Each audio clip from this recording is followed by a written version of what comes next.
বাংলাদেশের কোন দলের মানুষের জানা নাই যে কিভাবে এই প্রক্রিয়াটা সম্পূর্ণ হয়। আমরা মানুষের সামনে এই প্রক্রিয়াটা স্বচ্ছভাবে করতে চাচ্ছি। অর্থাৎ আপনি আবেদন দিবেন, অনেক মানুষ রয়েছে, কারণ বাংলাদেশের সংসদে আপনি যদি বড় ব্যবসায়ী না হন, আপনি যদি গডফাদার না হন, আপনি যদি চাঁদাবাজ না হন, তাহলে আপনি সংসদে যাইতে পারবেন না। এই ধরনের কন্ডিশন থাকে ইমপ্লাইড অর্থে।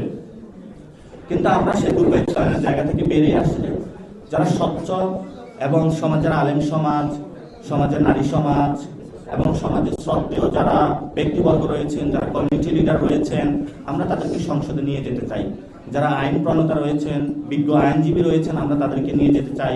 যারা ডক্টরস আছেন, যারা ইঞ্জিনিয়ার্স আছেন, সমাজের প্রান্তিক লেভেলের যারা শিক্ষক আছেন এবং সমাজের গণ্যমান্য যারা ব্যক্তি রয়েছেন, যারা একদম মানুষের প্রান্তিক লেভেলে যাদের যোগাযোগ রয়েছে।